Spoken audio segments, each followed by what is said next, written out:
Love your beverage again. This is great. That's awesome, man. Nothing like working with a green screen. Hey, internet land, what's happening out there? We'll do like what we used to do in high school. There you go. There you go, man. That's awesome. I love it. That's great. That's great. Oh man, internet land. It's been a long week. How have you been out there? See if anybody jumps in, wants to hang out with us during the pre-show. Got some fun things to chat about in the pre-show. Let's see here. Get my comment window back up in case anybody decides to come in and say howdy, which we always encourage, even if you're watching later. If you're catching the playback, we love it when you leave us comments. We'll do our best to get to everybody. Yeah, anyway, hope you guys are having a great week. Are you having a great week? Phil, what's your week been like? I think we're on the home stretch of getting through COVID here. Yeah? You sound a lot better. Flu. You sound a lot better than you did last week, that's for sure.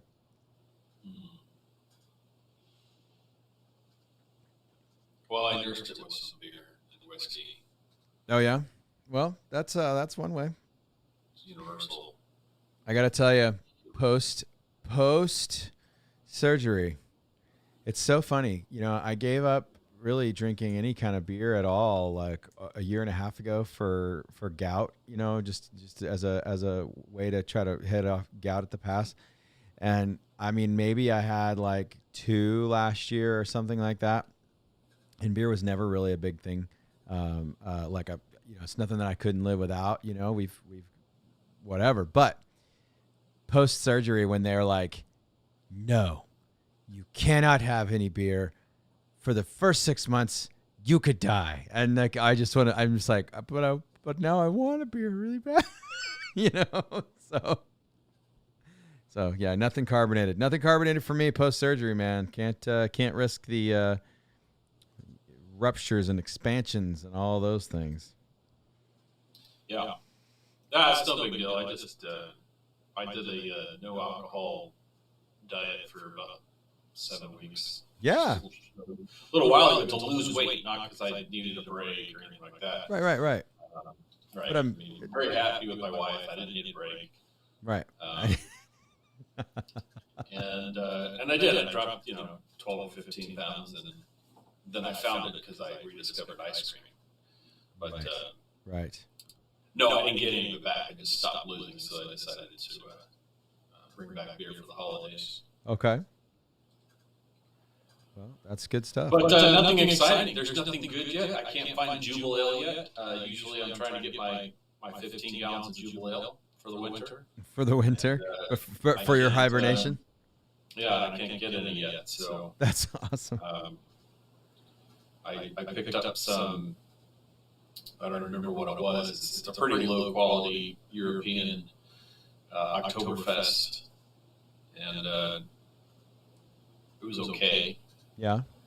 But I don't know about you guys. Alcohol around here, they must have passed some sort of an alcohol tax or something. I haven't bought alcohol, and usually I buy kegs. Right. They last a couple of months. And there's very little alcohol tax, actually, on the keg because they're capped. Sure. So I bought some 6-packs, and the price of the 6-pack of beer here is now, the cheapest you can find is $11 for 6 beers. How dare you imply that inflation is real? Money. How dare you imply that inflation is real? Inflation. I think it's actually taxes. I think this is actually the government screwing us. So that's directly. Anyway, I'm going to have to. I'm just holding out. I just wanted to pick some Oktoberfest beer up. I didn't want to have 15 gallons of it. Right.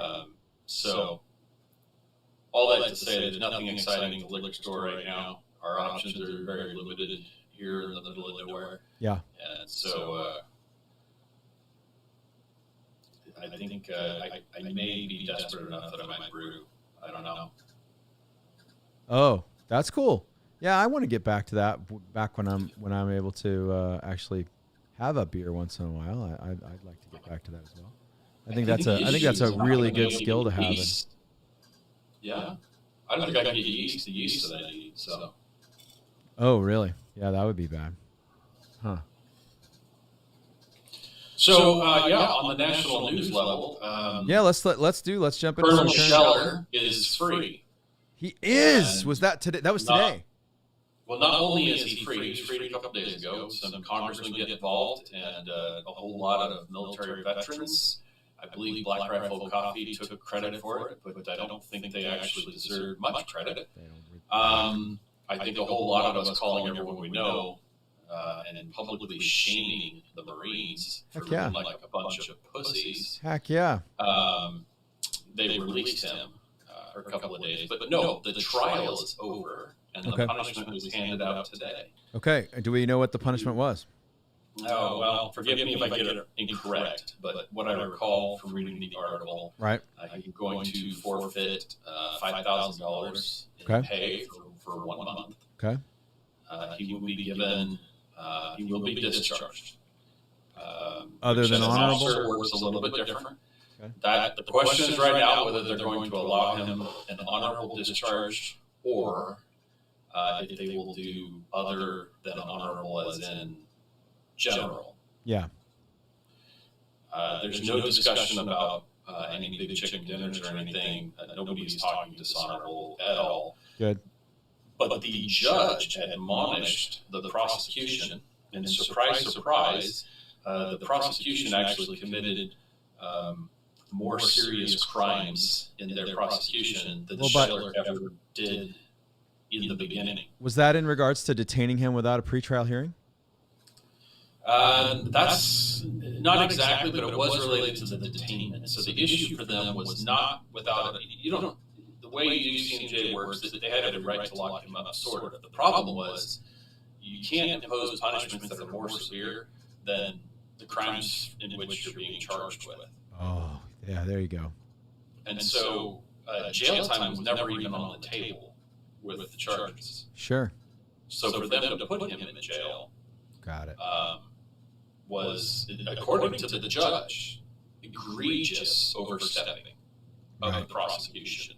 Okay. But let's also not forget that the prosecution leaked publicly his medical records. There it is, right there. There was a bunch of that. There was I watched a bunch of people talking about how they had conveniently leaked, and they needed him to be confined so that they could leak his documents.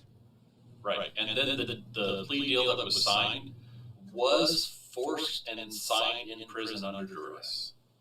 Oh wow, that's awesome. So they got it. They were sticking the screws to him in the brig is when they made him sign the deal. So that came out in.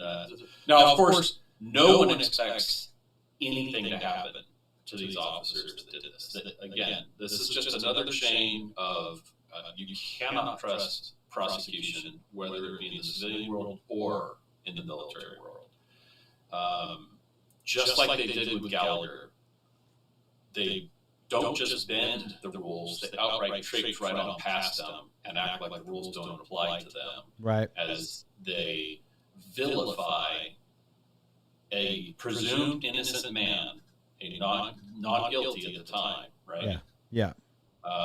And UCMJ works a little different, right? You're not presumed innocent necessarily, right? Under UCMJ. Uniform Code of Military Justice, for anybody that doesn't know what UCMJ stands for. Right. It is not under the same type of law as civilians, and nor should it be. We're not making complaints about that. No, but anyway, the good news is he's over. It is over for him.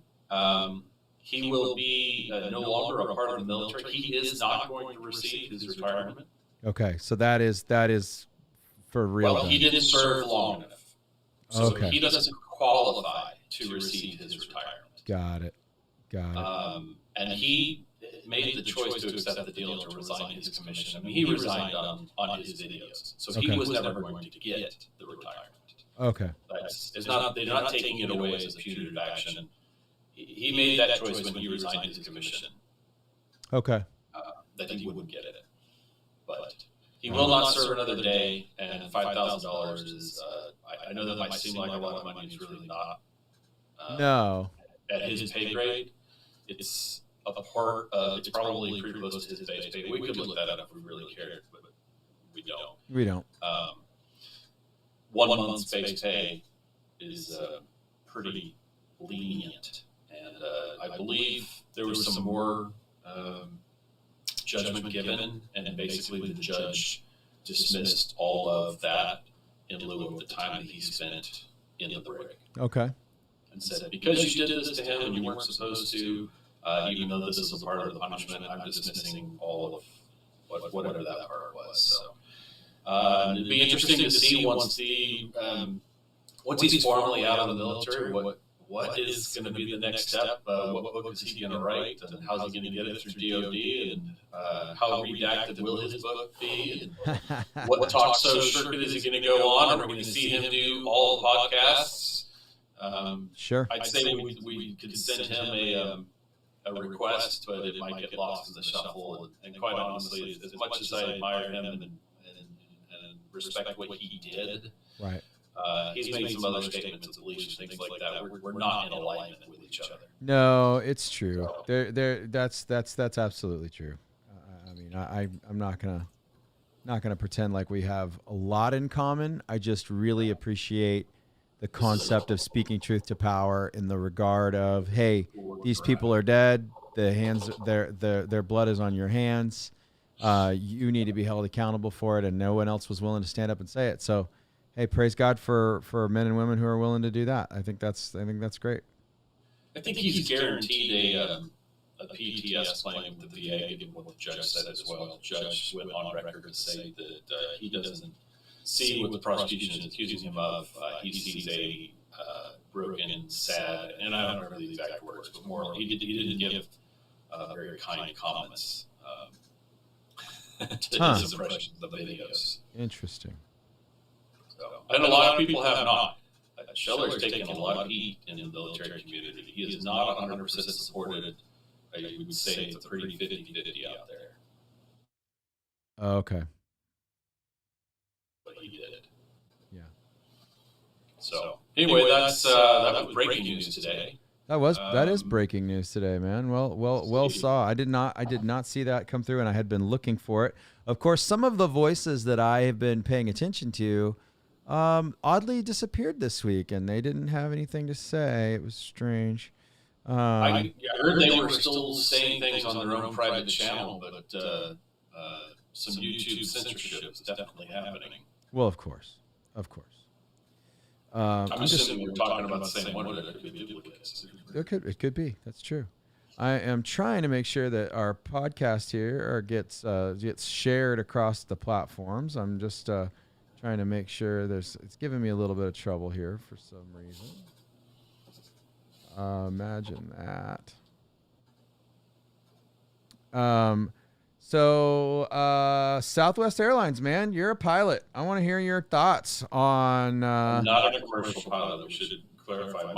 My commercial rating is not a Part 121 airline. Well, I get that, but you still have a lot more knowledge of the friendly skies than I do. So I defer to your knowledge. Yeah, I don't remember if I know anyone who's actively serving as a pilot with Southwest Airlines right now. I did know quite a few Southwest Airline pilots in the past, one or two notable, and persons of significant influence within the airline. And their opinions would be interesting, but having flown quite a bit with that gentleman, I think I know where he stands. And I think he'd be walking the line. From what I hear, at least 3 other employee unions have joined in the lawsuit with Southwest. I hear Amtrak is now a part of that, and United Airlines is also a part of that. There's been some hints that Alaskan Airline pilots might join. I do know quite a few Alaskan Airlines pilots, but I've not been speaking with them about this. Alaska Airlines is very inappropriately named. They really should be called the Seattle Woke Airlines. More and more Alaskans are refusing to fly and let any money go to Alaska Airlines. They are owned by a Seattle. They are a Seattle company. Yeah. They have nothing to do with Alaska. They're just using your home as a propaganda machine. Well, and quite honestly, there's a significant portion of our Alaskan natives that not real happy with the image on the tail. It is. Oh yeah, that's a tribal chief, right? Or I don't recall who the exact person is. I think you can look it up pretty easily on who he is. He was a real person, yeah. Eskimo, I thought, but I'm not totally sure it could be Inuit or another tribe. Right. But I thought that they had said in the last time I saw it years ago that he was an Eskimo. Right. I don't know that. Okay. So, well, I got to tell you. Try to grab this and share it. So I got to hang out with some really cool a really cool guy who is a pilot. I won't say what airline he works for, but I spent a good 4 or 5 hours with him this week. He came to visit us, and he was like absolutely cheering them on. He said this is not just a Southwest issue. This is 100% air traffic control and other airlines. And his prayer was that we see that it just get bigger and bigger. Yeah, I'd be interested in seeing what air traffic control does. We've got a comment on YouTube saying my sound's awful. Really? Reverb. He's picking a reverb. There is a reverberation on Phil's sound. Pretty bad. Love you too. Thanks, Rich. Yeah, thanks. Appreciate it, Rich. Interesting. I'm not sure if I can do anything on my end. I don't think I can do anything here. You sound super clean for me. Let me do a little Reese search here. Hold on. I know, given to the fact that I can't hear hardly at all, my headphones get pretty loud, and sometimes that'll pick up. I have picked up your headphones before. That is the thing. So, yeah. I can try to just not hear. No. Don't do that. That's not gonna help. That's not gonna help. So, here. I can wear some amplifiers underneath the mic. There you go. I'm gonna mute myself so that I don't create more reverb here. Hold on 1 second, just so I can hear what's going on. Okay. Yeah, I don't know. I got to try to search down the live stream and see if I can share it. Let me know if you pick up what Rich is talking about, and then I can stop trying to think about talking nonstop. I don't know. Are you picking it up? It's terrible. Yeah, I don't know what's going on. Is it? Let me go check Facebook and see if it's like that over there. It says Well, just on. I believe where he was watching.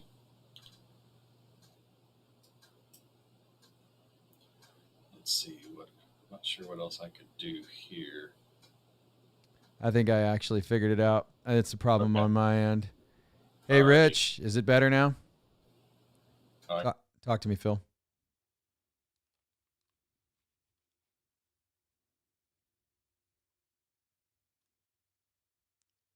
Phil, did I lose you?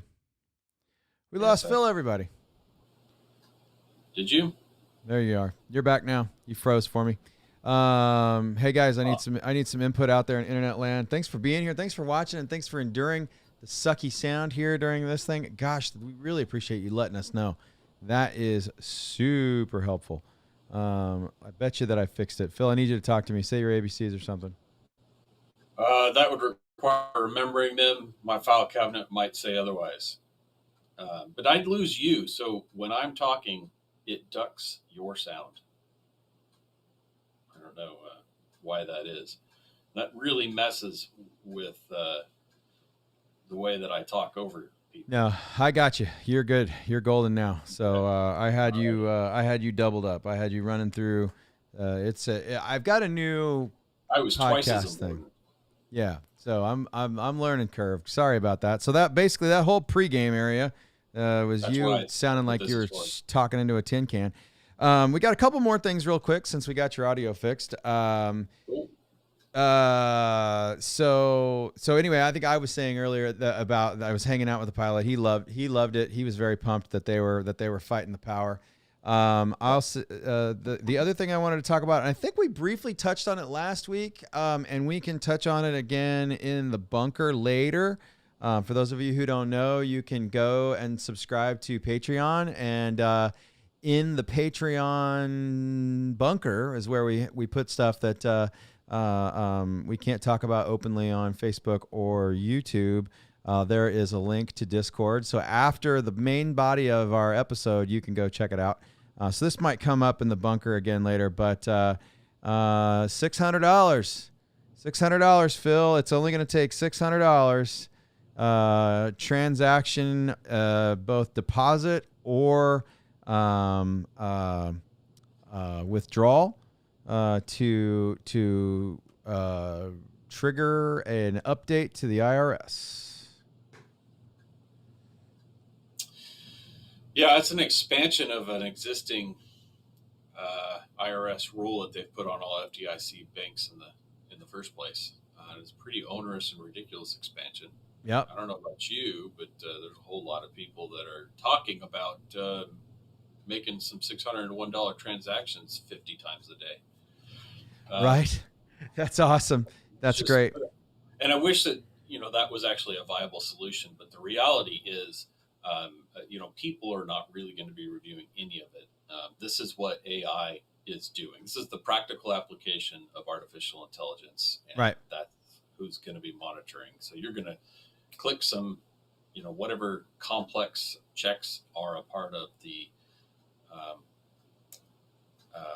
national security's artificial intelligence. Right. And, and then you'll end up with a disclaimer perhaps across your Facebook posts that say, are you worried about your neighbors prepping too much? Yeah. Oh, I have that picture actually. Let me go back. Let me find that. I'll bring that up in just a minute. By the way, thank you, Facebook. And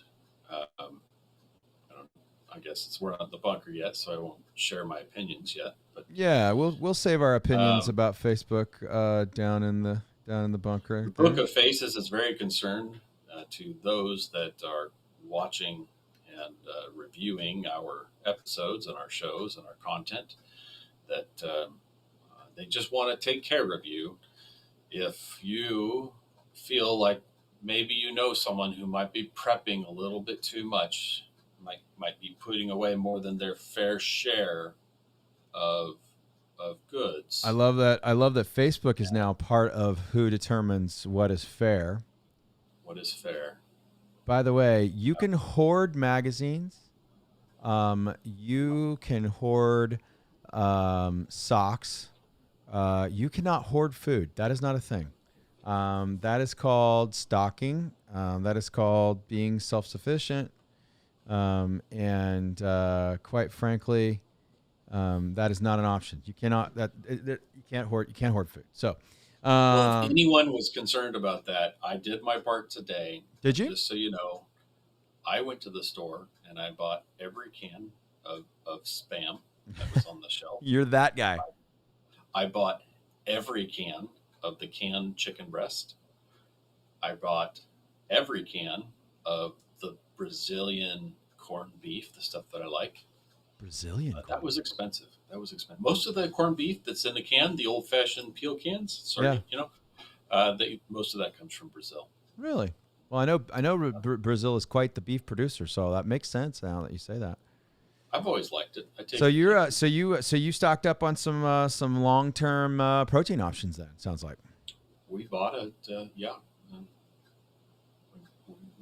That's awesome. We bought a small car's worth of motorcycles worth of meat in can. Okay, that's good. That's really good. I know we have a plan. Well, we've got about 45 chickens that are coming up for butcher next week. I'm pretty excited about that. In fact, I got to get with my friend Sarah and Andy. They wanted to come and learn how to butcher chickens, so I got to schedule a time where we can do that. We got half of those chickens are going to go help out some young missionaries down in Corvallis. They're missionaries to the football team and the volleyball team. So really excited that we're going to put some of those in their freezer. They do a lot of feeding athletes. And then the other half of those are going to go in the freezer. And then we've also got a pig to butcher next week, or in a couple of weeks. and we ordered a quarter of a beef last night. So I'm definitely putting some stuff away, and then got a deer hunt coming up, and hopefully some more deer hunting in Missouri later in November. So we're doing our best to put some meat away. I'm pretty excited about it. Yeah, it feels good to have a freezer. I've had my freezers have been full for a little while, Right. and so I have to be a little bit better about the shelf stable items. And we did have a minor emergency last night. The 17-year-old cooked dinner. Um, she that wasn't the emergency. It's part of the plan. Okay. It's I was it's the difficult part of parenting is eating what your children cook. right. Um, so far, we've had seafood chowder, including skin and bones. We've had some crunchy mac and cheese. But yesterday it was just half a bottle of garlic um, thrown. Um, that's funny, Rich. Half a bottle of garlic um, thrown on a very small amount of food, and no other spices or flavoring. Oh So I went gosh. downstairs to the trusty sriracha and mapoy chili sauce to make a sauce very quick. Uh-huh. And I was out of both. Oh no. So So that was that's what probably in the drove cart. the crisis trip today. So yes, I Okay. bought 12 things of sriracha, and I make my own. So that's about a year's worth. Absolutely. So And back to Rich's comment. I like Rich. That was great. That's great advice, man. If you're gonna have full freezers, you got to have a generator to back those up. And I will say, you're what's your 100% generator right. situation? Yep. Uh Hang oh. on, someone breaking in the truck. Uh oh. Uh oh. Phil's going hunting. Phil's going hunting. Everybody, look out. So my generator situation is we have a good one, and you're absolutely right, Rich. You got to have a generator if you're going to have freezers, because guess what? Sometimes the power goes off. And I will say this: I learned that the hard way. We were on vacation back when we lived down in Southern Oregon, and it was 107 degrees. And we got notified that the power had gone out in Lakeview, and it was maybe going to be out for 3 days. And we had half a beef in a freezer. We had some deer and elk in another freezer, and then we had freezers stocked at the church. And I couldn't really do a whole lot with the church freezers, unfortunately, other than just beg people to not go and open them while we were gone. And we prayed for the power to come back on, which it did come back on in about a day. Thankfully, not 3 days. 3 days, we'd have been in trouble. But our house, we did not have a generator. We had no way to keep stuff going at our place. And yeah, it was bad. So when I got home from vacation, the very first major purchase that I made after vacation was a good, solid generator that we could run our freezers on. So yes. That is huge. My next goal is a generator big enough to run the whole house. That's my next generator goal. Right now we could run most of the house and then just kind of alternate what like big appliances are being plugged in. And I think that's not a problem. But because we're currently in a rental, waiting for God to lead us to our forever home, forever earthly. Anyway, I'm not going to get into the theology of that statement, but that I don't want to put a cutoff or the generator bypass switch into a house that I don't own. You've run into some stuff about that. You ended up getting to eat a little bigger bill than you wanted to eat when you were willing to try I've to. done it to two. I've done it to two houses. Two houses, yeah, exactly. It's worth every penny to me, but yeah, the generator we're running right now is a 10,000 watt, or what is it? Yeah, you went with a Cummins, didn't you? I did. I have a Cummins dual fuel. It's propane and gasoline, okay. Okay. It will run my whole house. But here we don't use electricity for heat, so the consumption of electricity is. But it runs our 2 refrigerators, 2 freezers. The heat and Yeah. the microwave, and all the lights, and Awesome. the garage. So I don't think I could run a welder in addition to that, but I could run a welder on its own. Sure. No, So absolutely. pretty happy, and it sips on fuel, and it's got an auto start. So Oh, if you you leave it gotta all love that. connected, you could just point the remote out the window, and it seems to work from pretty far away. And I'm Very overall pretty happy with it. In Alaska, we take what we can get because I could never get something like that shipped to me. Right. So I was ecstatic to see it. I bought a floor model. I got a good deal. Very happy. Yeah. So we have now we're 30 minutes into pregame. I want to shift gears, but I do want to touch on two quick things. We'll call it the lightning. We'll call it the lightning round. Inflation, is it transient inflation or is it here to stay? Go. It's too complicated for me. Okay. And the moment. Okay. I think it's a little bit of both. I think we got. I think we've got somewhere in the middle, but I'm not sure how much. I think most of it is more permanent than anybody wants to admit. But so I think that you're going to start seeing prices just keep on climbing.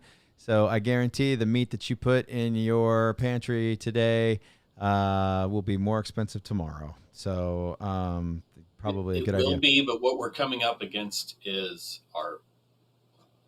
the U.S. dollar is worth so much less. Right. That when we start comparing it to other things, let's just be honest, as Christians, start getting ready to have very barterable skills. Yes, there you go. Barterable skills. We'll talk more about barterable skills in just a little while in the main session. Okay, one more lightning round question, and then we're going to go into our main session. Russia today says that we encroached into its territorial waters off the Sea of Japan. Did you look into any of this? Have you heard any of this? I haven't heard any of this. It's really funny to me as an Alaskan that the Russians actually fly over Alaska once or twice a week. So, right. Actually, every day. Every day. Them off. Yeah, every day we have an encounter in U.S. airspace with Russians every single day. Pretty interesting stuff. And I got that direct from some important people. So I used to be a part of the team that would go and meet them. Oh, did you? Oh, that's right. Yes, you did. In my mind, I kind of miss flipping them off and doing the whole how's it going today. What was it? What was it in Top Gun? Was that foreign relations? International relations. That's right. All right, man. We're going to get started on our main session, everybody. So please hang out. We're going to get going right after this intro.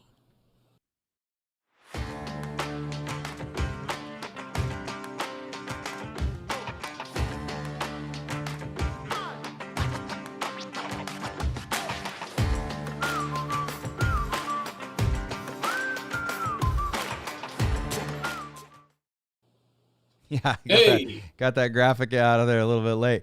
Hey, Internet Land, those of you who are going to be, catching this on podcast form, you're going to be catching this, and you missed all the pregame. You missed all the fun stuff. So definitely, you want to jump in on the live show to catch the pregame because we have a lot of fun. Phil, thanks for building such a great intro video, man. You did a good job on that. I really appreciate it. Yeah, it was fun. I like your background. Oh yeah, man! Thanks. You finally make it to the bunker. I finally made it into the bunker, bro. Heck yeah! I'm just at the other end of the bunker. So yeah, we got our gas masks and all kinds of good stuff. So that reminds me. It's a good reminder. That's a good PSA. Hey, it's time to clean your gas mask. Time to clean your gas mask. Like me, who has gas masks at home, you're supposed to clean those things quarterly and grease your seals every 6 months. So go ahead and do that before we go into winter. Yeah. You can use dielectric grease on those seals. Okay. Well, good to know. I want to show off my T-shirt, and I want you to show off your shirt here too for those of us who are watching by video, because I am not a proponent of socialism. I am a proponent of being able to buy smaller T-shirts. I'm pretty excited about that. That's pretty fun. But my socialism, you make it, they take it. I wish it was my design. I wish I was going to sell that. I wish I could say, go to our store and check out our shirt, but it's not. I got it from somebody else. We're not that cool yet. maybe one day down the road. And then let's lean back and let's take a look at your hoodie there, Phil. I think yours is actually more important on a day like today. Oh, is it? Yeah, I man. don't know. I don't know if you can see There it mine. is. There it is. There it is. Not hiding. So for those of you who don't know what that is, Phil, why don't you tell us about that letter? This is the Arabic symbol used to represent the Nazarene, which is actually it's the Hebrew letter that I forget. Nun. There, thank you. And the Arabs, the ones that are killing Christians, this is the symbol that they use to label Christians. And so, as we've been rocking this for about 10 years now, back when there was another influx of killing Christians around the world, which happens constantly. Right. I just wish they would come to my soil and give me a try. It's been a while since we've had people on our soil actually attempting to take us out. But, right. It did happen. We had it happen to some friends in Roseburg, Oregon. Yep. We had it happen in Sacramento. Yep. They didn't get very far when they tried it in Alaska. Yeah. But yeah, it does happen. And it does. A number of especially when we were rocking in 2004 to 2008 or so over in Afghanistan and Iraq, was much more prevalent for veterans returning to get targeted. Right. Yeah, absolutely. Absolutely. Yeah. I think that's a big deal. And I think we have a lot of Christian brothers and sisters, specifically in the Middle East, but also not just the Middle East, Myanmar.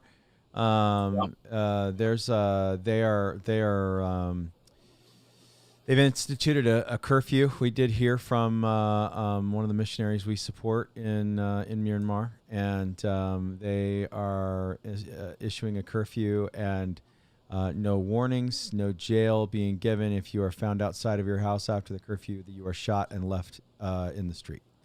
It is absolutely horrifying what happens when the United States doesn't have a strong leader.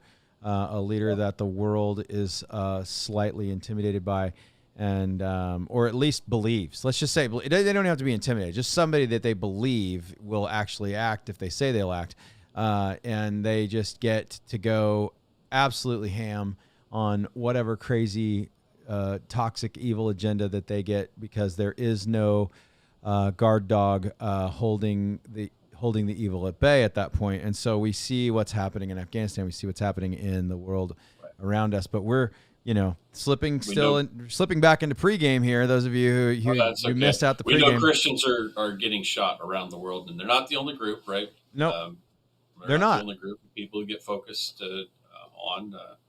But they are our family, and so typically we care about them. Yeah, we care about them, and you got your red on. So red every Friday. Remember everyone deployed.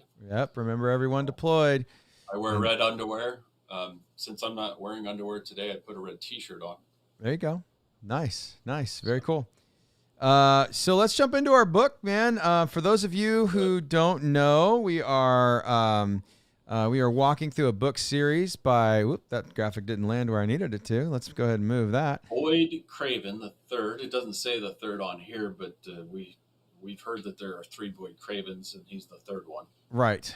So communication with him, which is exciting. We have been in communication with him. Pretty exciting stuff. I think we'll have an announcement to make next week, possibly. I believe, possibly. But I will say this: if you could say a prayer for Mr. Craven, he had some oral surgery yesterday, and he is healing up. I saw a post that he made on his Facebook page. We're friends now. And he was, coming off the pain meds and not really sleeping all that good last night. So say a prayer for him.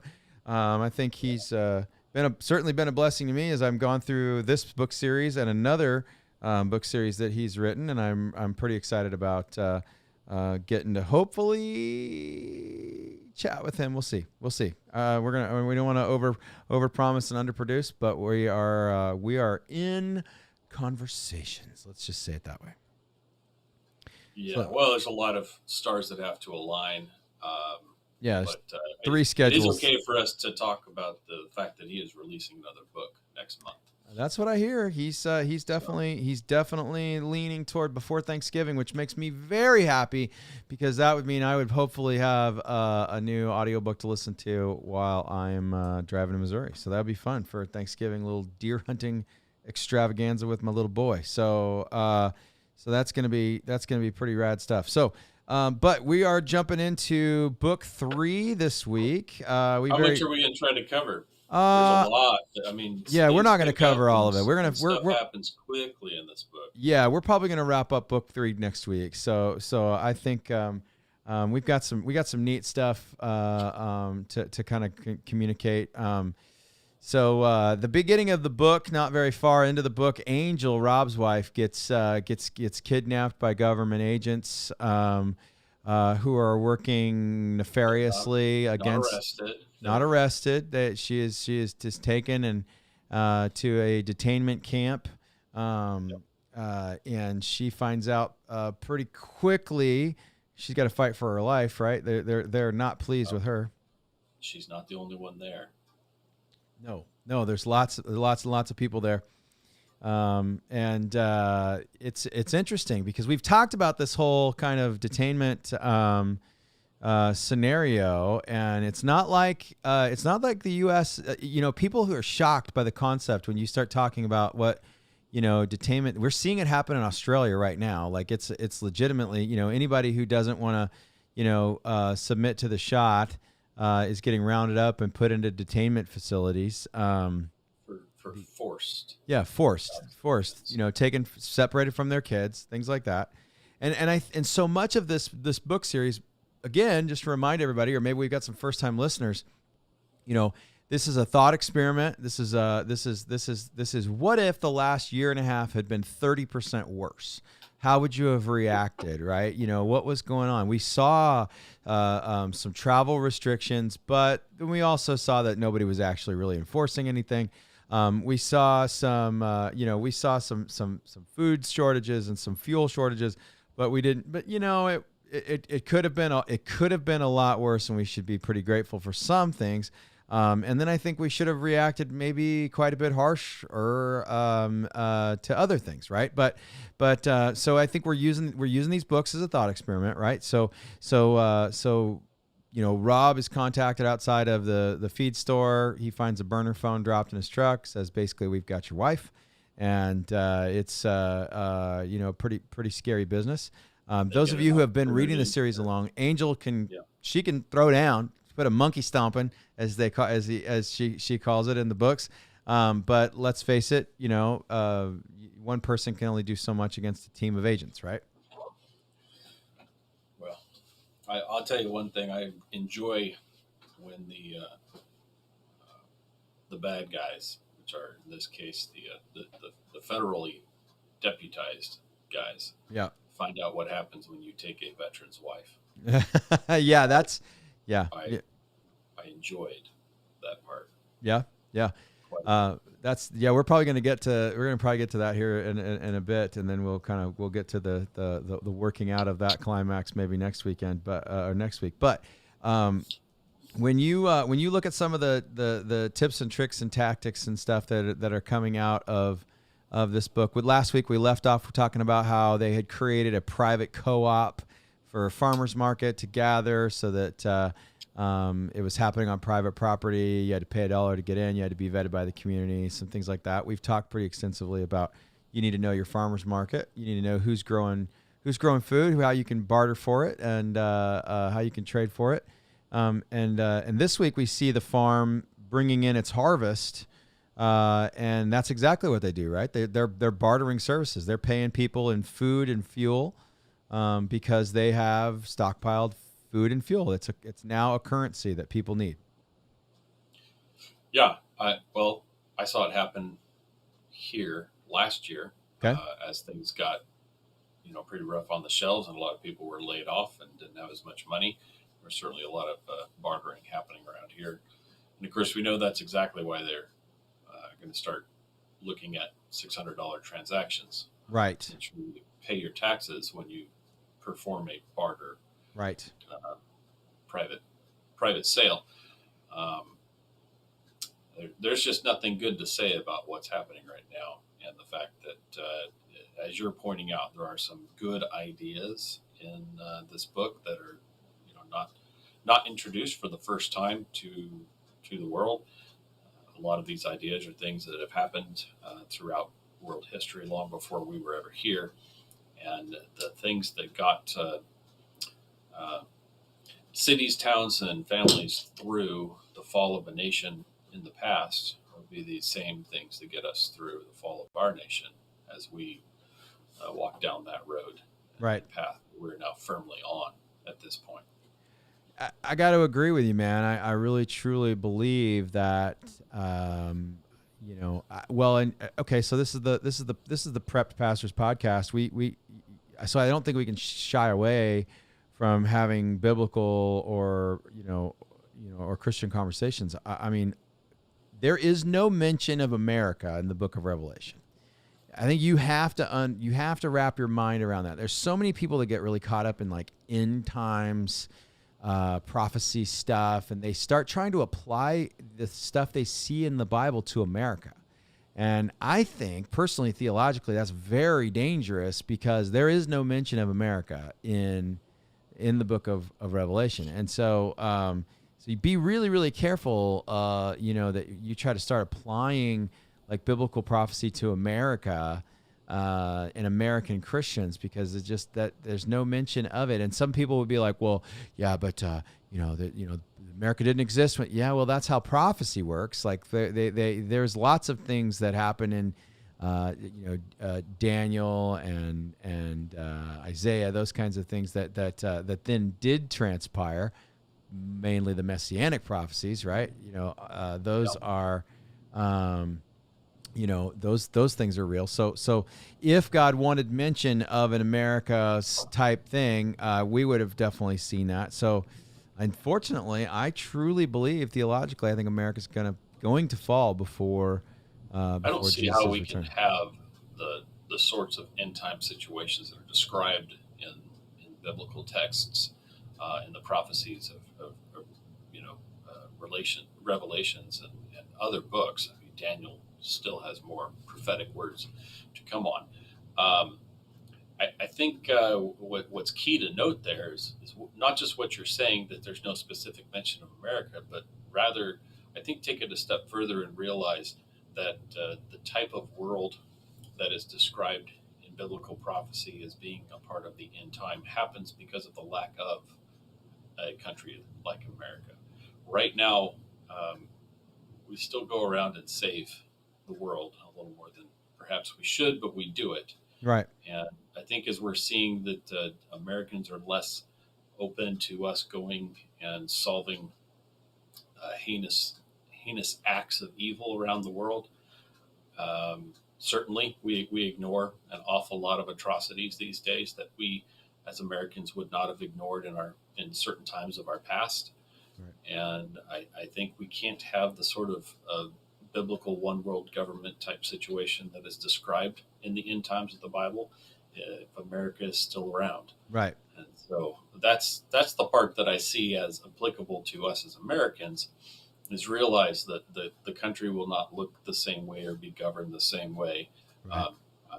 I don't know that we can say that somebody's going to take us physically out and off the face of the earth, that there'll just be a big smoking hole here. Right. It's possible. That's not outside the realm of possibility either, but it could be from Yellowstone. So, sure. Who knows? Right. That's not in the Bible. No. But what's not in the Bible is also we're potentially not in the Bible, right? Right. So we do know. Right. So we're not going to be around. No, I think it's going to be, we as a nation aren't going to be around. Yeah, absolutely. Rich asked a really good question. He says, bottom line, do you feel like we are in the end times? And I'm going to cheat. I'm just going to, here's the story theologically for me. I'm going to touch on some French literature. French literature. So here's what I believe. I believe the climax of the universe, story was the death, burial, and resurrection of Jesus on the cross. And so everything else is the working out of the climax, what the French would call the denouement. And so so I believe that everything post Jesus is eschatological or end times related. And so for me, what you're asking is, will we see Jesus' return in our lifetime? I think when people ask me, and clarify for me, Rich, if I've taken your question and boiled it down too harshly, I think that we're definitely in the end times in the grand scale, in the macro scale, I should say the micro scale. But in the macro scale, the big stuff like the big snap. If you're looking at the Marvel universe, I certainly hope so. My prayer is the same prayer as you find at the end of the book of Revelation. Come quickly, Lord Jesus. Amen. I pray that prayer for my son. I pray that prayer for the children of my congregation. I don't want to see them have to endure the atrocities that are only mounting and growing and not decreasing in the world that we live in. And I think that we are becoming more and more a part of those atrocities as a nation. I really am I'm very hopeful that we are in the end times. I hope that inside of where we are, we will see Jesus' return soon. So yeah. The status of where we are as a country, it's becoming increasingly difficult for a responsible Christian parent to leave a child in the society that we have, certainly in some states more than others. Oh, yeah. The reality is there's a whole lot of practices that are overwhelmingly becoming more and more accepted by the quote Christian Church of America. These woke tendencies are very much the water turned up to a boiling point on the frogs. And as I see acceptance into unacceptable things and ignorance, purposeful ignorance within the church to the abuses of children happening right all the way around us. Right. When I see churches slapping face coverings over children and mandating the wearing of such in order to attend, right, I see a church that has lost its mind and a pastor that has dismissed his mantle, if he or she ever had it to begin with. Yeah, I mean, absolutely, especially in the context that I think anyone that is willing to acknowledge the truth. There's no science in it at all. I mean, even the leaked Fauci emails there's very little. Very, very little.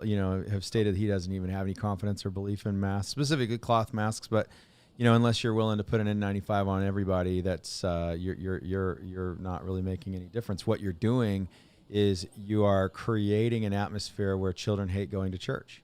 That you're giving them no more desire to go to church than they have to go to school. And that was one of the things that just absolutely broke my heart as a kid. Like I am so glad we live in an age where we have unbranded the concept of Sunday school, especially for a little boy. I think Life Church, Craig Gershell, those guys, they've got it nailed. They stopped calling it Sunday school.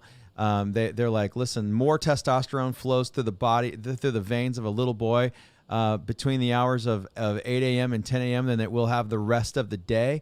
How dare you ask him to sit still and not wiggle and not want to go have fun and run and be crazy? So they make making that money. They make they make their children's ministry be a place where kids can run and have fun and giggle and play and get closer to Jesus at the same time. I love that. Church should not be driving people away from Jesus and the Bible. You should not be making people hate going to church. But so I digress. Let's get back to our book here really quickly, because that's our main session. We see some of that happening in book 3. They get to the hospital to go check in. They're being mandated to being forced to take shots and to take to wear PPE, but they're not allowed to wear their own PPE. We saw that happen last year, by the way. Book 1. No. This is book 3, middle of book 3, man. Again? Yep. They're back at the hospital. Specifically Mallory, she has to go back, and Kurt takes her to go check in. And they con her into working for 3 days. This is when they're smuggling Rob across the state is what they're really doing. That's right. And I was just all focused on that. When I was reading this, that was the only. Once his wife was gone, I was like, which gun is he taking? Right. Which tool? Which joints will he start at? Right. I appreciate the thought exercise in how to have someone have a prolonged suffering end when they have egregiously hurt those that you love. Right. And that was a very pleasurable part of the book. We definitely get to the part where he gets to do some havoc wreaking, and that's we'll probably get to the real good stuff at the end of next week. But he's on that mission. So they're trying to facilitate that, and they get him there. And they make it abundantly clear that Mallory, she cannot work if she doesn't take the ouchie. We're calling it the ouchie Fauci. He's not Fauci, meant. Fauci. Fauci They ouchie. didn't have Fauci. Well, they probably did, but we didn't know about it. Right. Yeah. Exactly. So he wasn't named in the book by any stretch of the imagination, but yeah. So she in fact, actually, kind of where I left off today and rereading, just kind of preparing for this is she's like, it's like a SARS vaccine. What can it hurt, right? And I really hope that's not like, because you also find out that she's pregnant, right, in the story. So she's in kind of the same breath they're having a baby. They're really excited. They put off having kids, and they were a little concerned they couldn't have kids. And so before they x-rayed her, they had to give her a pregnancy test. And so they found out she's pregnant, which is cool. But I really hope that Boyd's not like laying down some foreshadowing, like that's going to be a problem. I'll be super duper sad, but it'll probably be effective and emotion wrenching writing. It was probably some foreshadowing. Well, there's a lot of unsolved. Is there not some unsolved situations given the caves on the farm? Yep, there's some unsolved stuff too. Yep, that's part of the story too, for sure. They're on the treasure hunt, right? They found the one or the 2 ammo cans full of gold and silver, and wouldn't that be a find? Whoo, buddy, man! I'll tell you what. When you're, they. What is the price of silver today? I don't know, but I got a notification that it went up yesterday. That's for sure. So let's actually. I'm a little one. I failed to buy more. I strongly considered it. I also. That's where I was at. I'm getting to the point now where I just want to make $601 purchases of gold and silver every day. Every day. They show up to the house. Oh gosh, not me. That's not. Yeah, I know where you're at. I know where your head's at. I'm not there yet. Okay, so it dipped again today. It dipped to $23.44 an ounce. So that's a historically that's a buy point given. Oh, I think so. This is a prep show. That's a pretty safe buy point. When we see the highs for silver in the last 1 or 2 years, they're up in the $26, $28 range. Yeah. So, well, it looks safe buying at 22, 23. Let's see here. So for the last year, we've seen gold as high as almost 30. And we've seen gold as silver. And we've seen, Rich says he's selling his fillings tomorrow. Toothless is okay. That's awesome, Rich. So just a couple of days ago, we saw the lowest it's been in forever, down around $21 or no, 21.75.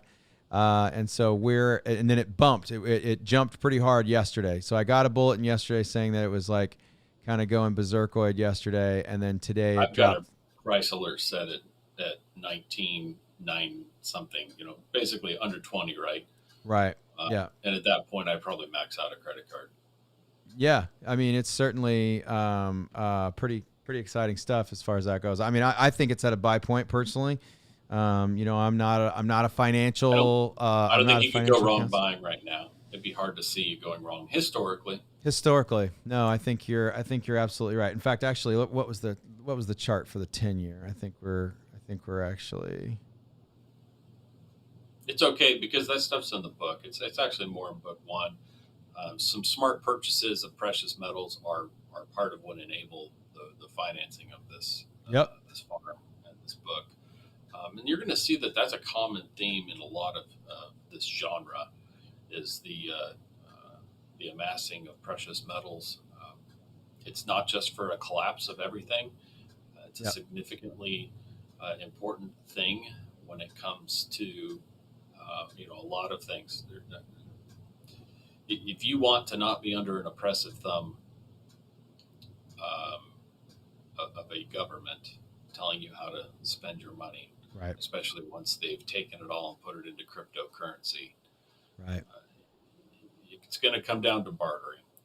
And bartering is great, but unless you have same and like, it's awfully nice to be able to sweeten or lessen the pot one direction or another to make things a little more fair. Yes. And that's exactly what currency was meant to be in the beginning, prior to taxation in such a way. And that's what it's going to go back to being again. So it will. I know that my cowboy candy is going to cost a lot more than an ounce of silver. Sure. If you want some of mine. My cowboy candy is some good stuff. Have you done the cowboy candy yet? You know what that is? Well, it depends on whether you're speaking in code or not. If you're talking about pickled sweet jalapenos, I'm down. That's what I'm talking about. Okay, yeah. No, okay. Yeah, the cowboy candy we can talk about. Oh, okay, all right. I was like, are we talking about this in the bunker later, or like, are you talking code? No, rounds. You're talking about sweet pickled jalapenos. All right, cool. I'm down with that. Yeah. It's a lot of sugar though, so you probably haven't had any in a while. Well, and not to mention, I'm still not to where I can have spicy yet. So everything spicy is kind of still kicking my butt. The spice disappears. Oh yeah. Well, I'll just say this: jalapenos don't sit well with me right now. I'm waiting for my stomach to fully heal post surgery. So you can't have any of my kimchi either. No, I had some kimchi the other day. It was it rocked my world. But no, I think one of the things that Boyd definitely highlights as an author is, he tries to teach you through these books. They are thought experiments, and he tries to toss little things in there. He does remind you that don't forget that the last time the government made gold and silver illegal, they showed up at people's houses that they knew had recently purchased it and demanded it back. Don't pretend like that's not something that's possible in the day and age. So if you are going to buy, even though I have bought online before, if you know of a place that locally deals that you can walk in and buy cash, you probably pay a higher premium. You don't know them personally. Yeah. They're still writing your information down. That's fair enough. I suppose that's true. But if you're walking in paying cash for something, it's at least a little bit, there's a little bit more anonymity. Let me just say it that way. If you've seen them, in Oregon, it'd be very easy, right? If you maybe a couple of, streets down see or saw in the past a Biden flag in the yard, you just use their address. There you go. Right. That sounds great. Just be like, hi, my name is what? My name is who? I personally didn't see any of those close to where I live, so I wouldn't know what to put. Right. No, that makes sense. I hear where your brain's at on that. Still very unsure of anyone who actually did vote for that evil. Oh, dude, it's. I know some did. I'm sure they did. And I bet you, and I bet you they're sad about it right now. We could go to the cemetery and probably see some. Oh yeah, yeah, that's true. Yeah. Um, Well, and I think they did I a. know in Alaska we have 11% more registered voters than we do people. Yeah. Well, I mean, the numbers that came out of that state in the Southwest that just did a big audit looked pretty spooky. Yeah. But back to the book. We could talk about that in the bunker later if you'd like. For anyone who wants to Isn't that in the join book? I think it's in the Patreon. book. No, not yet, not yet. But I I'll bet. ask him if I get a chance. I wonder if book 4 is going to have some of that, because there's definitely some paralleling in this scenario. So, I mean, really, what we're looking at in the book series is what is often referred to as a slow burn apocalypse, or a slow burn scenario that is in some ways harder to deal with. Now, I mean, you don't have the Golden Horde, fleeing the city and devouring everything that that every little town as they come to, wiping everything out. But in a lot of ways, it's actually harder because there is still rule of law, those kinds of things, and so the corruption starts to get deeper in the system as the slow burn happens. We've maybe seen some of that in the world around us. I don't know. I think it's difficult to determine where your line becomes. Sure. Um, to make things that you would not do in a polite society versus things that you would do in a fallen society. And the largest problem in a slow burn situation is that everyone's line is so far apart that there's not much of a united front then Right. for people such as airline pilots to say, my line has been crossed. All of our lines have been crossed. Or school teachers. Shall not comply. Right. And I think we're seeing a transition in our country from a slow burn to a more quick burn. And it'll be interesting to see if we don't back off of it and see it go another way. These things don't necessarily happen like they do in the books in a linear decline. Right. Sometimes they go back, they go up, right? We do a lot of swinging. Right. We do. So we do a lot of really the difficulty is when you make decisions that are not, or rather take actions that are not going to be accepted in the polite society. Correct. And it swings back to polite society. You potentially burn your family and yourself. Right. At that point. Yeah. So, I mean, I may or may not be related to someone whose job was posted this week because they were not wanting to comply with an illegal mandate. Having to deal with the stress of that. I may or may not be related to somebody in that boat today. And I might feel more comfortable talking about something like that in the bunker, but I'm certainly not going to bring up too many details there. But and a company that contracts with several federal entities, mm-hmm. and there's the one place that they are able to push this mandate is in the federal sphere. And so, right. If you are a federal contractor, all current contracts and future contracts right now, as of today, SAM.gov has sent it, and so did the other federal procurement. I forget what it's called, but you will comply or you will not get paid for your current contracts. Right. And you will not sign new contracts until something happens. So that's about 20% of my company's gross revenues. Hey, Rich, thank you, buddy. Feel free to jump back in here at the hour and 9 minute mark, and you can jump back into the playback, man. Thanks for watching. We love having you around. So you go have your dinner and maybe catch back into the playback later. We love your input, man. Thank you so much. That's Rich McDonald. Yeah. Okay. Rich is or Marsh, or however you want to, I don't know. So anyway, sorry, Rich. Do we just dox him? Well, he's on. I don't think so. He's on. His comments are up there, so they're public. Okay. So he's commenting. commenting. Say hi to that bride of yours from me, then. Yeah. Say hi to the fam, man. We sure love you and appreciate you. So yeah, man. I mean, I think that we're seeing in the book, we're seeing jobs and businesses become more and more hard to sustain and do, and I mean, all of the construction workers around the which one's the home builder? Kurt's the real estate guy. One of them was a home builder. Maybe he did home building and real estate at the same time. I don't know. One is a contractor, and I think they mostly do residential. That's right. That's right. And One so one is a residential real estate agent. there you Also. go. There you They go. are two separate persons. I don't remember what their names are. I can't either. I know. So I'm pretty sure. I'm pretty sure Shoulders Kurt's the one that starts the new real estate company there in the little town. But I mean, they talk about their building crew. That all of them, basically are scattering to the wind to just try to find a little bit of work. We saw a lot of that last year as construction stuff really began to struggle. Lumber prices went through the ceiling. In the Pacific Northwest, not counting Alaska, the lumber bubble has for the most part burst.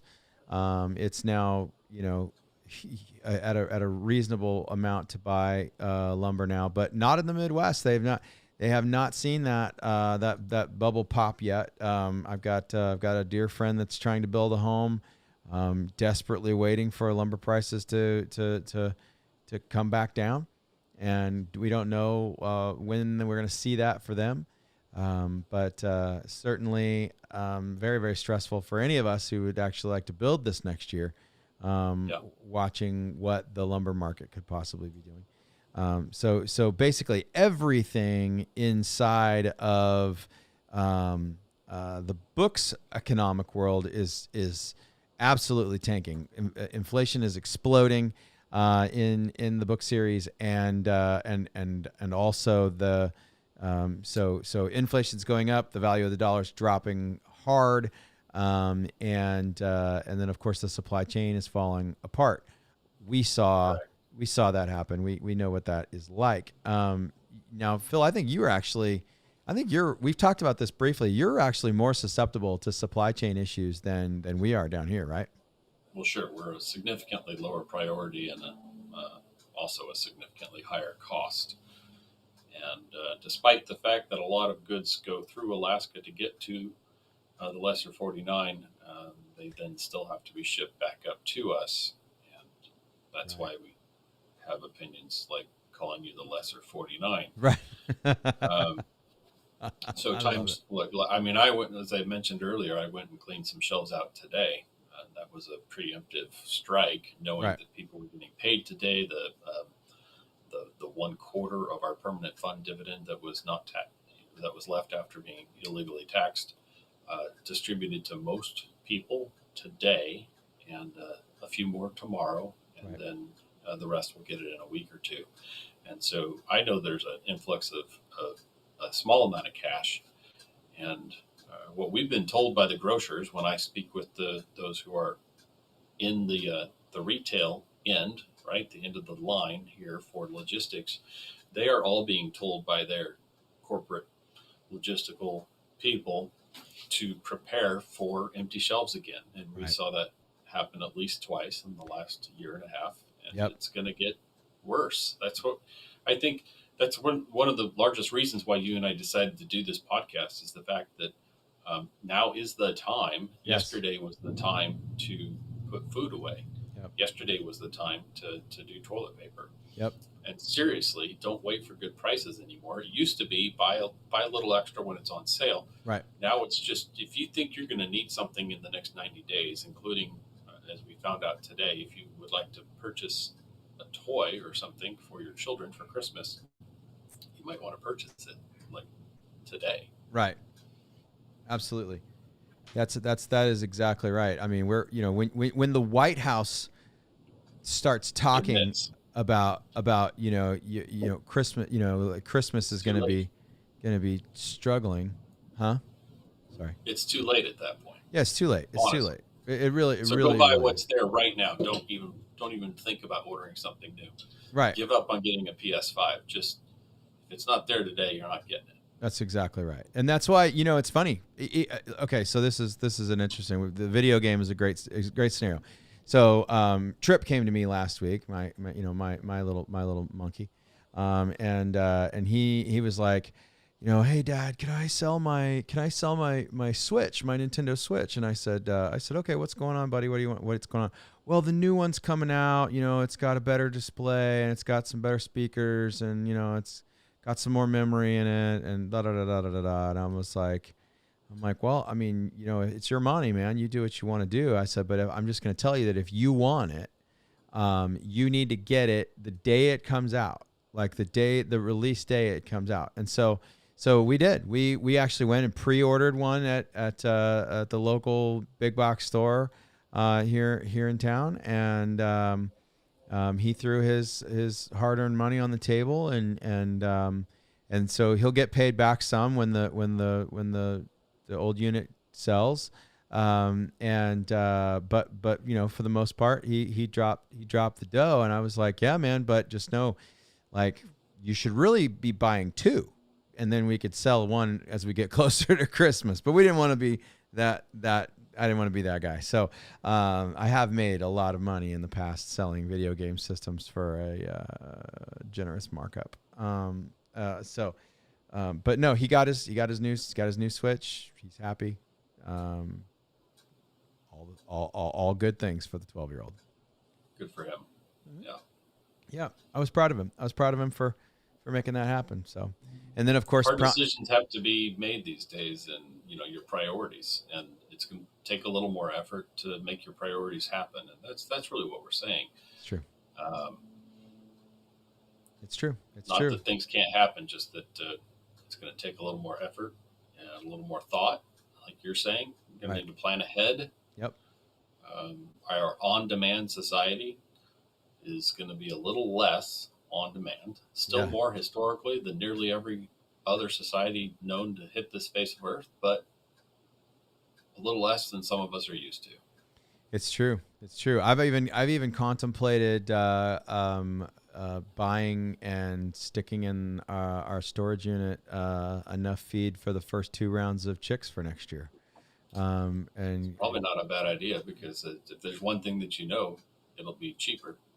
Yep, it will be. I mean, it will be cheaper now than it will be next year, for sure. So we've definitely contemplated, because we've got this really great, we've got this chicken tractor. Here, let me see if I can. I'll bring it. I'll toss a chicken tractor photo up for you guys. I got a couple from today, but it's great. We love it. We're being able to grow between 40 and 45. Chickens at a shot. And for those of you who haven't been to the grocery store and found empty shelves for chickens, then you have not been in the Pacific Northwest, because in the Pacific Northwest we have found that shelves empty from chicken and beef and pork multiple times. Yeah, today. That's why I bought all canned. In fact, I couldn't get eggs today. So there's a picture of the chicken tractor right after I got done feeding them. It's a pretty cool system. So it's all built out of PVC. It's got a lid. This board in the middle that you see is just the kickstand that keeps the lid open while I'm working on it. And then I hadn't placed the water bucket in yet.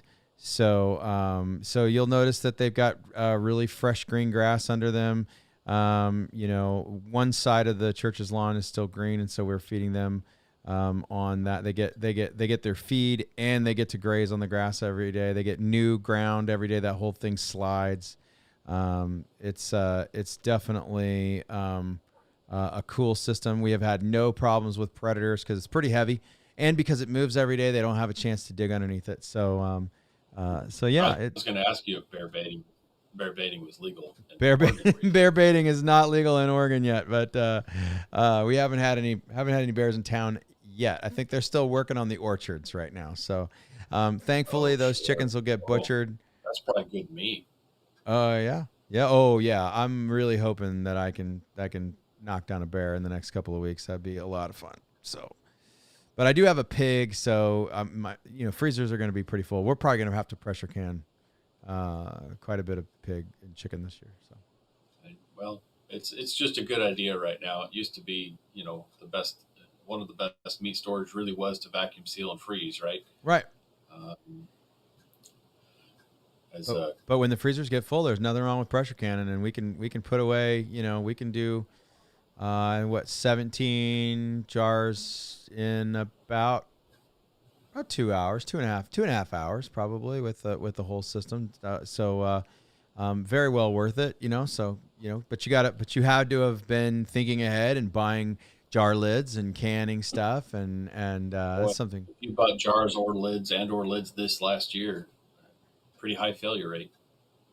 Yeah, that's true. If you're Pretty buying chunky if you're buying materials. the Chinesium ones off of Amazon, just don't waste your money. Oh, it's so Even cheap. ball I can branded. get. Yeah. Oh, really? See, I haven't had any Yeah. ball branded ones that we've bought this year that have failed on me. So, I found two jars cracked, oh, really? new, Okay. and I haven't used any of the new lids because I tend to rotate. But I'm a little nervous because in a number of the groups that I'm in, I'm hearing reports of Care and Ball branded lids failing. Oh, In really? all recent purchases. Gosh, So that's a bummer. I really hope that's not becoming consistent or indicative of a bigger problem there. So they are made in China now. Ball products are made in China.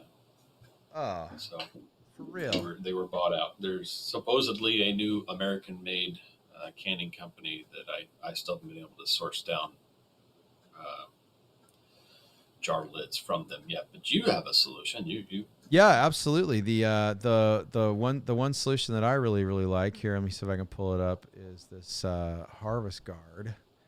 I know they're folks. having good reviews recently. I know that.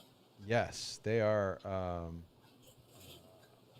I'm just gonna pull up the website and I'll screen share over and show people here. No. These are very becoming very popular because they're one of the first true reusable lid systems, and I'm very impressed. I've got some ordered. I've got this is a separate website here, but let me see if I can find it. But they're really cool, and I don't want to just describe them to people. I want people to see what I'm talking about here. So It looks slightly different.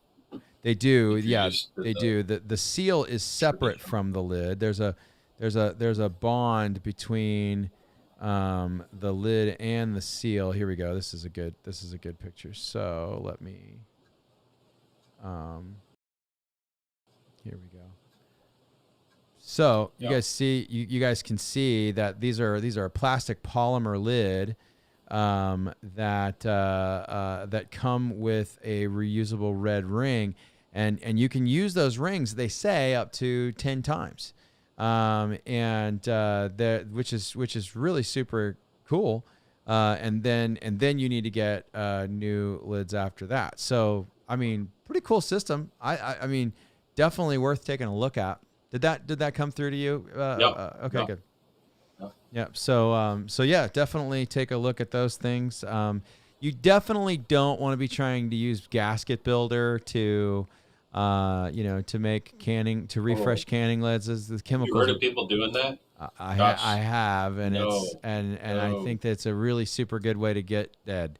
Don't be putting that kind of chemicals in your food, man. That's not what you want. So, but I have just because they're the same color doesn't mean that's a good idea.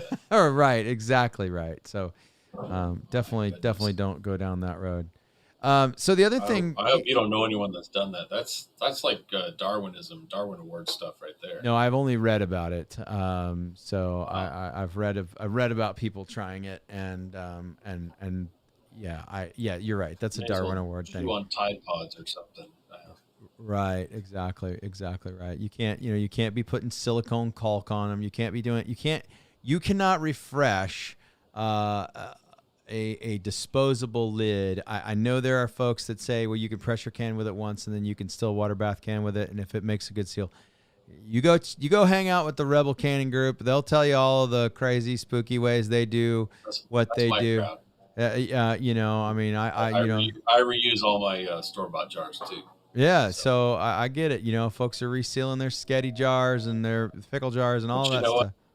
That's what I'm putting kimchi in. It's what I'm putting things that we're not worried about There you, penetration in it. We're not there you canning go. our meats. There you Things like that. go. Exactly right.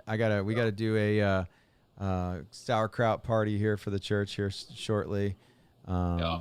And I don't think we got our hookup on sauerkraut that we were supposed to get. We got a 5-gallon bucket full of cabbage last year, prepped and ready, that I put into a brew bucket and made into sauerkraut, but we didn't get that this year, so we got to do it on our own. We'll host a little party at the church. So yeah, it's good. It's a good time. You definitely want to be. Now's the time, folks. Now's the time. You're gonna be able to get your potatoes. You're gonna be able to get your tomatoes. You're gonna be able to get your cabbage. And as far as produce goes, that stuff's pretty much gone. That's us. True. Where for you guys, none of it's local. In fact, I was looking real hard today to find some local potatoes, and there aren't any that I can find. Right. So you got to be careful. Because at this point, if you put away potatoes right now and you store them correctly, I could get almost through winter on, buy 100 pounds or 200. I'd be closer to 200 pounds. If I bought 200 pounds of potatoes and put them on my shelf, they'd still be there in March. Right. And the same with carrots. Right. Good, organic, grown carrots that, didn't already use up a month or two of their life getting to the store. Right. They will last a very, very long time. Those are staples for us in Alaska. Onions, potatoes, and carrots are very affordable. And then I pull a can of meat out, and there's a good stew. Yeah, there you go. I did buy six big jars of Worcestershire. Did you? Because that's your stew, secret stew. Secret stuff stew. Right there. Secret stew, man. You gotta have that. You gotta have that Worcestershire, man. That's for real. $2.50 beer, and then I may be closer to $3 by then. Who knows? It's getting ridiculous. It's getting crazy. What other things have you seen the price on jump, like go berserkoid? Cheese. Yep, that's true. I bought. Let's see. I'm buying 3-pound loaves today of Sharp. Yeah. Costco brand. And what was it? It was $21 and some change. Those were right about $8.99 in March of 2020, I believe. Right. So, right. And what we were doing is, like you said earlier, you buy extra when it goes on sale. Is my wife would often, wait for the big 3-pound blocks of Tillamook, to come on special, and then she'd buy 10 of them, because they're super sealed, and you can either put them in the freezer or you can put them in the fridge. They last forever when they're sealed, like they come from the factory. Correct. And she just would take a Sharpie and just write on the side when she bought them, and she'd just try to use them, rotate them. But gosh, it's been forever. When that price went close to $20, I quit buying it. Yeah. And it's been long enough that we finally worked our way through our stockpile of cheese. Right. Because a good, healthy Sharp, something's been aged for more than 6 months. Right. Is a really healthy cheese, especially for growing children. Mm-hmm. Yeah, absolutely. It's good. It's good for them. It's good for you. I mean, and for me, like, so nice for me in the realm of, like, I have to be really strategic with my bites. I get about 8 to 10 bites and I'm full. So it better be protein, to get after it. So, that good Sharp cheese got some good protein to it. It's not a waste for me to eat a piece of cheese. And even just trying to, buy good snacks. I'm not a Kind is not a sponsor, but they can. If you'd like to sponsor, feel free. I got a case of those today to give out for Halloween. Don't give those things out, man. Golly, those they make a kid version, right? Yeah, they do make a kid version, but they're make a kid version. And I bought those. I also bought Reese's peanut butter cups because we get the good stuff.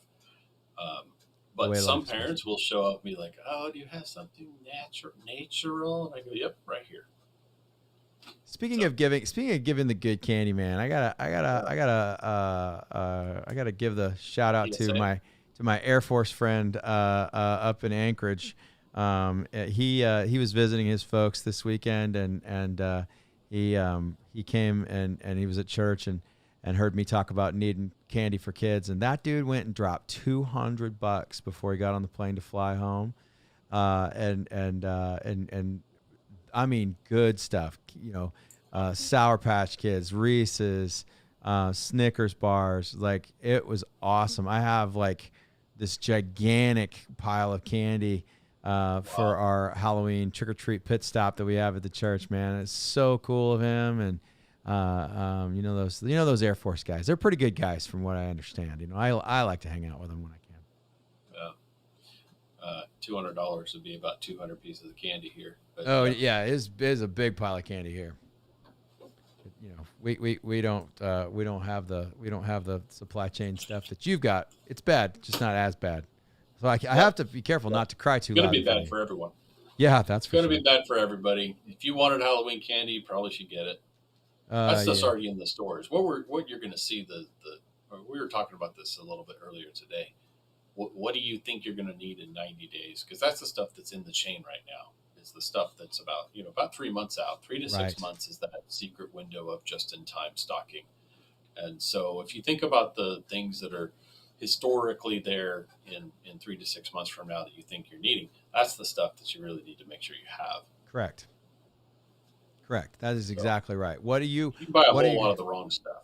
What are you going to need 6 months from now? Are you planning on picking up a winch for your truck? Are you planning on, are you looking for a new optic for a tool? Like those, those are the things that we're seeing these, even if it's American assembled, a lot of the components are being made. I'm seeing the meme a lot. American-made products aren't doing this, and it's the picture of the container ships circling out, in the ocean. It's like, yeah, but the components to make American-made products sure are. And so like Phil was just saying, if you are planning on doing something in 6 months, you might just need to sell something else, generate the capital, buy what you need right now, because there's a solid chance. If anything, if we're wrong, at least it'll be cheaper today than it'll be 6 months from now. That's a near guarantee. Other than things that have already panic priced up. The big question right now for all of us is, and this is something that each person needs to strongly consider and discuss with whatever smart people they think they know. Will they come back after that? Or is this going to be a couple year long deal? There's a lot of unknowns surrounding that right now. And if you have any sort of concern over that uncertainty, then you're going to want to solve a few of those problems ahead of time. You might want to start reconsidering, as we talked about, probably next year people are going to be able to build houses, but the appliance shortage is not going to be solved next year. Right. Can you put a refrigerator in the new house? Still not going to be available next year, and there's going to be some retooling that's going to happen because of this. Some things are not going to swing back. They're going to swing very different. So none of us really know all the answers to that. So just cover your basics. It's true. We're going to have to get used to not being able to get what we want when we want it. We may have to start getting used to not being able to get what we want ever, and having to adjust our wants. It's true. I don't love that for our country, because that's not the country that I grew up in and was used to. Correct. It's certainly not what I went overseas to try to defend. We're trying to defend our way of life and presenting luxury to our children, so they could grow up and screw us all over. Right. Yes. So they could grow up and become socialists, right? That's because that's what happens when people get wealthy. They get lazy, right? Well, we do know there's a who said it first. I don't even know. Right? Strong men paved the way for weak men. Weak Yeah, men what's the quote? cause. Yeah, you could fix. What is the strong quote? strong men create easy Strong times. times. I think Easy is actually times there. It is. create weak Weak men. men. Weak men create hard times. Hard Hard times create times. strong men. You Yeah. got it. That's there. You go. Yep. Yep. I don't know who That's said it the. first, but it's true. It is really true. Yeah, and we're in one of those swings. There's that discussion about what is it, the 400-year cycle or something. No, there's some. A Yeah. lot of people like to do genealogy or generational studies, Right. patterns. There's patterns in the Bible too, so that you can kind of. There's a lot of historical records, and you can kind of draw some patterns. And It's interesting. It's interesting that you bring that up. I was reading another book this week, and I'm not trying to derail the conversation because I think it does apply. But Stephen, hold on, Stansfield, is it Stansfield? Pressfield, Stephen okay, Pressfield. He wrote A Man at Arms, and he writes a lot of fictional history. He's written some other cool stuff you might have heard of called like the Legend of Bagger Vance and stuff like that. So, but right, he's written some really cool. He wrote a fictional telling about the Battle of Thermopylae, the Hot Gates, those kinds of things. That's a really fantastic book. but anyway, the Man at Arms is a basically around the Roman Empire, and Nero is the emperor, and it's a big deal. They're hunting down Christians who are smuggling Paul's gospel, from different village to village. This one's particularly the ones going to Corinth. And it's a phenomenal story. If you're looking for a cool read to really kind of think about the Bible, the gospel, how hard it would have been to get the gospel out. Now we can get on live stream for another 5 minutes. We can get on live stream and we can proclaim to the world that that Jesus came, lived a perfect life, a perfect sinless life, and died on a Roman cross, murdered to pay for our sins, then came back to life, conquering Satan, sin, death, hell, the wrath of God, for us, for you, free gift. We can shout that out from the rafters currently. 5 minutes from now, we probably won't be able to. which is But not to say that we won't see some suppression from it, right, some persecution, but nothing on the scale of what's happened in history, yeah. and nothing on the scale of what's coming. No, nothing on the scale. Yeah, and so this is a really a pretty amazing Time. story about about a centurion that ends up kind of, I don't want to spoil too much for you, but has a bit of a change of heart along the way. Let me say it that way. He's starts the book working for gold, and he ends the book working for something else. So. So it's a worthy read, and it's a great audio book because the Goodell is the reader, George Goodell, and I know you're a fan of him as well, Yeah. Phil. So His kingdom of treasures changed from one kingdom to a different from kingdom. one kingdom to a different kingdom. That's exactly right. So yeah, but we're gonna wrap up book 3 next week. We'll talk about We're doing 2 weeks a book. who we're finding, who we'll find in. So one of the things we really didn't get into talk about is they start making government officials disappear, right? And so they The people on the farm? No. no, they kill the The governor. feds start. That's right. The Yeah. feds start taking out state and local government officials. That's right. who They are kill the really sheriff. They kill the governor. And just is I'll throw this guy out there. We've had that happen in Alaska. Have you? Yeah, You've Ted had- Stevens. Really? Tell that story. I don't even know that I'm familiar with that. What happened? What happened to Ted Stevens? Well, the circumstances around Senator Ted Stevens' plane crash were very, very suspicious, circumstantial, should not have happened. There's a sizable portion of people who believe he was absolutely killed and taken out, not to mention it happened right before an extremely key vote. And then they tried to put a Democrat in to replace him. So, I mean, it happens. Wow. It happens in our country. I had no idea. I mean, I know that it happens in our country, but I didn't realize there was any There's an controversy. Alaskan connection to everything because we're just that big and important. Well, you may or may not control a certain amount of like fuel and energy up there. So, well, Hey, you don't get to control much of it. Right now, yeah. So I keep waiting for our current leadership to stand up and just start pulling that oil out anyway, because we're still not been given the lands promised in our statehood charter. So that's right. You guys are still waiting on that. The terms of our state commitment. So yeah, we have every right to pull whatever oil we want out.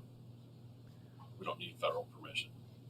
Well, unfortunately, I think we stand around and wait for federal permission way too often, and I think especially in your context, that's terribly sad because I think the entirety of your you need a DeSantis. That's exactly right. You need a DeSantis. You need an Abbott.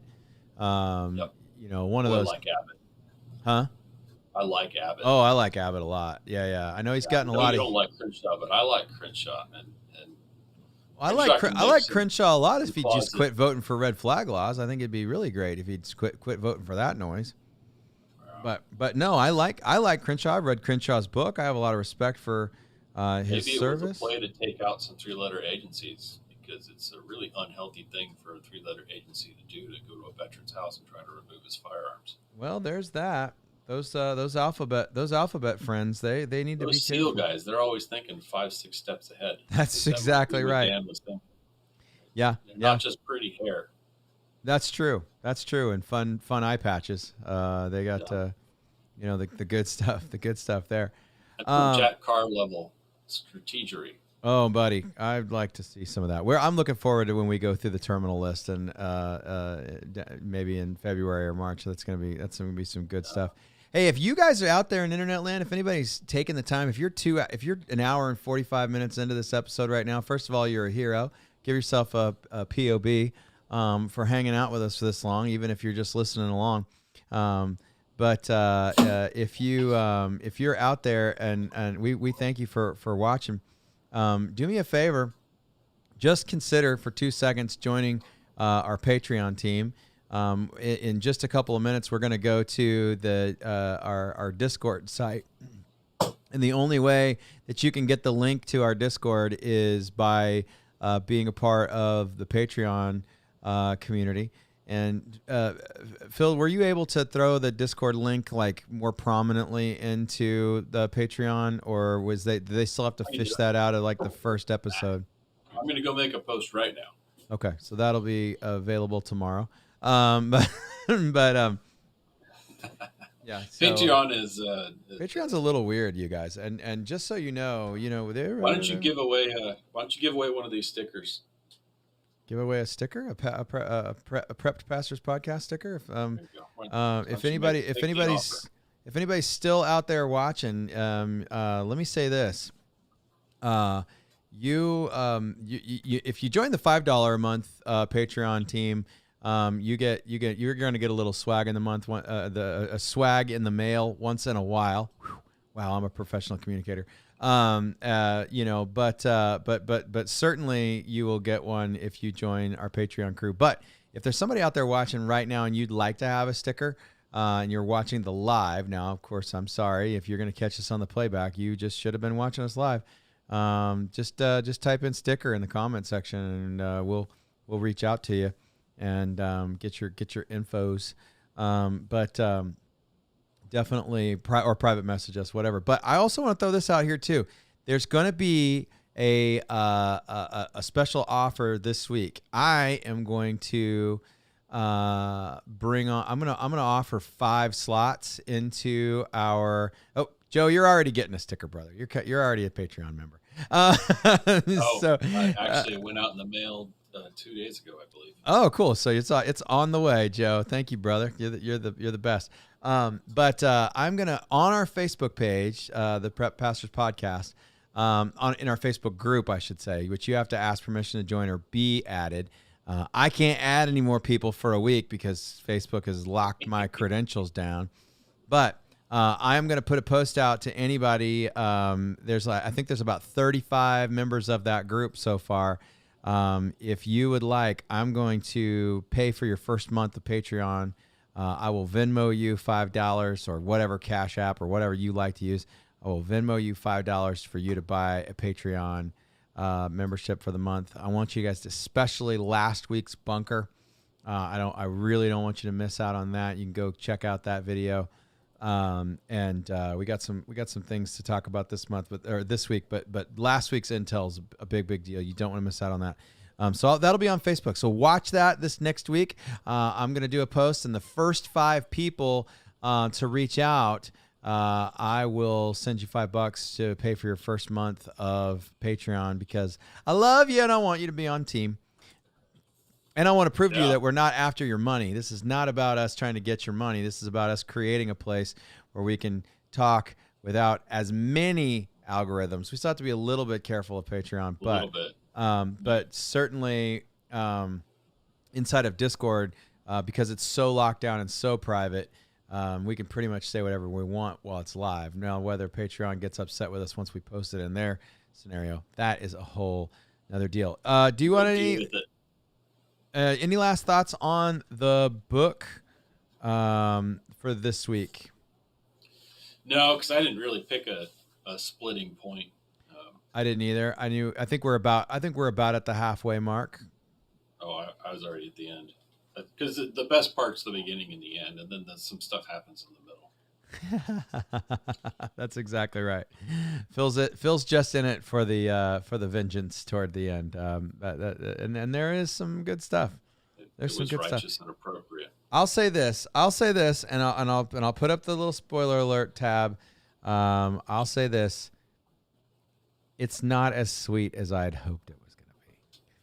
Final one, yeah. The final one, yeah. So it's not as sweet. It's not as delicious. Let's just say it that way. It's not as delicious there's as some recruiting of new members, and there's a pretty great example of how you can treat and love people that are vastly different in their belief structure than you. Yes. And how to win people over. And Boyd does an excellent job of illustrating Christianity in the book without it being a Christian book or the concepts, but he illustrates how to be a Christian quite well. Yeah. In fact, actually, yes, the specifically, we'll get into that, like recruiting that happens next week. That kind of discussion is exactly why Steven Crowder just got kicked off of. Oh, really? Oh, yeah, that's right. Yeah, that's true. So Steve Crowder got kicked off of YouTube this week. We'll talk. We can talk a little bit more. In fact, about the alphabets. Do not anger the alphabet people. Well, we've seen they're trying to cancel old Dave Chappelle. He's the guy that coined that phrase. Do not anger the alphabet people. But I will say that because Netflix doesn't get any money from me for a long time. So.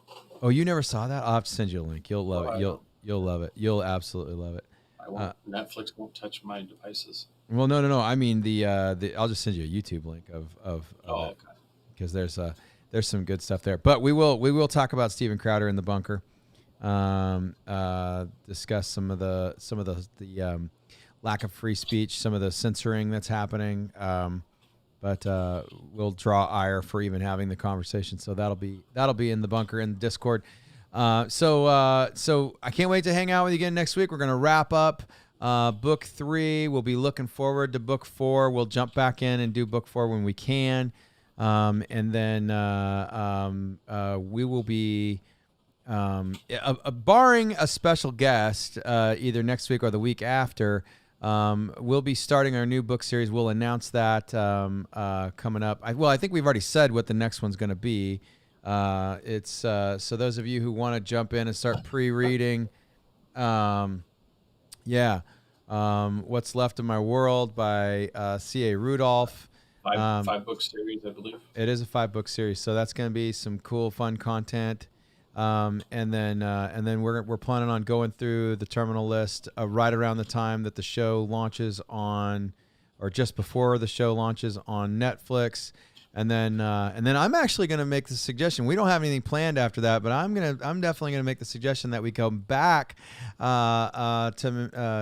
Mr. Craven and go through the All Dark or the Blackout series. I think that'd be cool. We have time because in the spring we are definitely doing terminal lists right before the movie comes out. Right, for sure. But there might be room. Yeah, there might be room. So anyway, all right. Hey, listen, we're super pumped that those of you who have either watched us live or you're watching us on the playback. Thanks for hanging with us tonight. We are going to jump out of here, and then we will be live in our Discord channel. We'd really love for you to join Patreon, come over and hang out with us, and that will be really cool. $2.95 a month tier gets you access to the bunker. That's right. And then the $5 tier gets you some swag, some other stuff. There'll continue to be more tiers. Treats. I don't think you can sign up for a $5 tier right now, but you can give $5. Oh, is that how that works? Oh, I thought somebody. We only have one tier right now. Oh, okay. Well, sign up, and then you'll get some fun stuff. We'll make that happen. Okay. All right, everybody. We are gone.